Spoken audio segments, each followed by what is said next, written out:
ప్రభుత్వ హయాంలో కూడా ఎలాంటి సంఘటనలు అయితే జరగలేదు అధ్యక్ష. అవి ఈ ప్రభుత్వం వచ్చాక 2 సంఘటనలు జరిగాయి అధ్యక్ష. తిరుమలలో తీసుకుంటే ఈ జనవరి 9న జరిగింది అధ్యక్ష. 6 ప్రాణాలు పోయాయి, 24 మంది గాయాలయ్యాయి అధ్యక్ష. అసలు ఈ దేశ చరిత్రలోనే స్వాతంత్రం రాకముందు అవ్వచ్చు, వచ్చాక అవ్వచ్చు, తిరుమల దివ్య క్షేత్రంలో మాత్రం ఇలాంటి సంఘటన ఎప్పుడు జరగలేదు అధ్యక్ష. అది ఇప్పుడు జరగడం నిజంగా దురదృష్టకరం. ఈ సంఘటన జరగడం నిజంగా ఇందులో రాష్ట్ర ప్రభుత్వ వైఫల్యము అలాగే టీటీడీ పాలక మండలి వైఫల్యం క్లియర్ గా కనిపిస్తుంది. ఏర్పాటు చేయడంలో వాళ్ళు ఘోరంగా విఫలమయ్యారు అధ్యక్ష. అలాగే అది ఆ సంఘటన జరగకముందే సింహాచలంలో ఇలాగ 7 చనిపోయారు గోడ కూలి అధ్యక్ష. అసలు నా క్వశ్చన్ ఏంటంటే, ఇప్పుడు తిరుపతి విషయం తీసుకుంటే ఆ సంఘటన జరిగిన వెంటనే ఈస్ట్ ఎంఆర్ పల్లి పోలీస్ స్టేషన్ లో 2 ఎంఆర్ఓలు పోలీసులకు ఫిర్యాదు చేశారు అధ్యక్ష. ఈ రోజు వరకు ఏ ఒక్కరిపైనైనా బాధ్యులపైన పోలీసులు చర్యలు తీసుకొని అరెస్ట్ చేశారా అని నేను అడుగుతున్నాను అధ్యక్ష. చేయకపోతే ఎందుకు అరెస్ట్ చేయడంలో విఫలమయ్యారు అని. అలాగే ఈ సంఘటన జరిగిన వెంటనే సాక్షాత్తు డిప్యూటీ సీఎం గారు వెళ్ళి ఆ తిరుమల వెళ్ళి TTD chairman, TTD EO, TTD AEO 3 బాధ్యులు వాళ్ళ నిర్లక్ష్యం వలన ఈ దుర్ఘటన జరిగిందని చెప్పారు అధ్యక్ష. మరి వాళ్ళ నిర్లక్ష్యం వల్ల జరిగిందని డిప్యూటీ సీఎం గారే చెప్పారు కదా అధ్యక్ష. వాళ్ళ మీద ఏమైనా చర్యలు ప్రభుత్వం తీసుకుందా అని అడుగుతున్నాను అధ్యక్ష.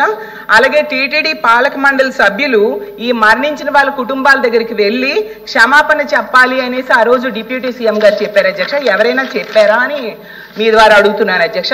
అలాగే సౌకర్యాలు కల్పించే బాధ్యత టీటీడీ పాలక మండలిదని సాక్షాత్తు సీఎం గారు చెప్పారు అధ్యక్ష. పాలక మండలి మీద ఏమైనా చర్యలు తీసుకున్నారని అడుగుతున్నాను. అంతేకాకుండా సీఎం గారు చెప్పారు అధ్యక్ష, 6 చనిపోయారు కదా, వాళ్ళకి కాంట్రాక్ట్ ఉద్యోగాలు ఇస్తాము అని చెప్పారు అధ్యక్ష. ఎవరికైనా కాంట్రాక్ట్ ఉద్యోగాలు ఇచ్చారా మంత్రి గారు చెప్పాల్సిందిగా మీ ద్వారా అడుగుతున్నాను అధ్యక్ష. మరో ముఖ్యమైనది ఏంటంటే, దీనికి బాధ్యుడు అనేసి ఆ జిల్లా ఎస్పీని బదిలీ చేయడం సీఎం గారే చేశారు అధ్యక్ష. బాధ్యత వహించాల్సిన జిల్లా ఎస్పీ అని ఆ రోజు సీఎం గారు చెప్పారు అధ్యక్ష. మళ్ళీ ఎందుకు అధ్యక్ష మొన్ననే ఆ ఎస్పీ సుబ్బరాయుడు అనే ఆయన్ని మళ్ళీ ఎందుకు నియమించారు అధ్యక్ష? అసలు ఎలా నియమించారు, ఎందుకు నియమించారు అధ్యక్ష? అది ఇంకోటి ఏంటంటే, ఈ సంఘటన మనకు ముందే మనం సింహాచలంది చూసాం కదా అధ్యక్ష. ఇందులో ఆ కాంట్రాక్టర్ చెప్పాడు అధ్యక్ష, పైన ఉన్న వాళ్ళ ఒత్తిడి వల్లనే తక్కువ సమయంలో గోడ కట్టాను, ప్లాన్ ని డీవియేట్ అయ్యాను, వాళ్ళు ఒత్తిడి చేయడం వలన అని చెప్పారు అధ్యక్ష. మరి ఎవరు ఒత్తిడి చేశారు? 7 ప్రాణాలు పోవడానికి కారణమైన ఒత్తిడి చేసిన వ్యక్తి ఎవరు? అతన్ని పట్టుకున్నారా, అరెస్ట్ చేశారా? ప్రభుత్వం చెప్పాల్సిందిగా కోరుతున్నాను. సింహాచలం ఏర్పాట్లకి 5 మంత్రులు కమిటీ ఉన్నారు అధ్యక్ష. హోంమంత్రి గారే స్వయంగా చెప్పేవారు అధ్యక్ష, పిన్ టు పిన్ నేనే అన్ని ఏర్పాట్లు దగ్గరుండి చూశాను అనేసి. మరి అంత చూసినా ఇలాంటి సంఘటన జరగడానికి కారణకులు ఎవరు? వాళ్ళని అరెస్ట్ చేశారా అని మంత్రి గారిని అడుగుతున్నాను అధ్యక్ష. ఇంకో విషయం ఏంటంటే అధ్యక్ష, అసలు హిందువులు ఎంతో పవిత్రంగా భావిస్తారు అధ్యక్ష. ఇప్పుడు వైకుంఠ ఏకాదశి అవ్వచ్చు, చందనోత్సవం అవ్వచ్చు, ఇలాంటి ఇష్యూస్ లోనే ఇంతమంది ప్రాణాలు పోతే ఈ రాష్ట్రంలో భక్తుల ప్రాణాలకి రక్షణ ఎక్కడ ఉంది అని నేను అడుగుతున్నాను. థ్యాంక్ యూ అధ్యక్ష. ఒకే ఒక ప్రశ్న అధ్యక్ష, ఇలాంటి సంఘటనలు మళ్ళీ ఇంకొకసారి పునరావృతం కాకుండా అక్కడ ఉండేటటువంటి సిబ్బందిని అలర్ట్ చేస్తూ ప్రభుత్వం తరఫు నుంచి ఏమైనా చర్యలు తీసుకుంటున్నారా లేదా? ఎందుకంటే మనుషులు ప్రాణాలు పోయేదనేది ఎవరికి మంచిది కాదు అధ్యక్ష. అలాంటి మేజర్ పుణ్యక్షేత్రాల్లో ప్రజలు దైవభక్తి మీద ఉన్న దీంతో పోయినప్పుడు వాళ్ళు ప్రాణాలు పోవడం అనేది అసలు మంచిది కూడా కాదు అధ్యక్ష. సో దీనికి సంబంధించి ఏదైనా ప్రణాళిక కానీ ఏదైనా చర్య కానీ తీసుకుంటున్నారా? రెండోది, అక్కడ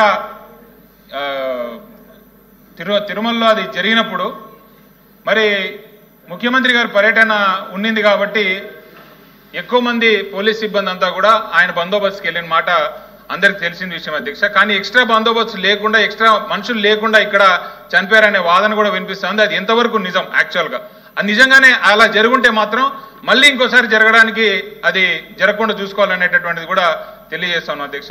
లాస్ట్ అంటే ఎండోమెంట్ మీద ఈ టీటీడీ మీద క్వశ్చన్ కాబట్టి కొంచెం డివేట్ అధ్యక్ష. ప్రతి 15 రోజులకు మాత్రమే మెంబర్కి సెల్ఫ్లో పోతే దర్శనం ఇవ్వాలనేటటువంటి రూల్ ఇప్పుడు కొత్తగా పెడుతున్నారు. అది ఎండోమెంట్ డిపార్ట్మెంట్ పెడుతుందా, టీటీడీ వాళ్ళు పెడుతున్నారా? అసలు అది ఆన్ రికార్డ్ ఉందా, పేపర్ ఉందా, ఏమన్నా దానికి సంబంధించిన డీటెయిల్స్ ఏమైనా ఉన్నాయా లేదా? ఇది ఓన్లీ జరుగుతూ ఉందా? అది కూడా కొంచెం క్లారిటీ ఇవ్వనండి మంత్రి గారు.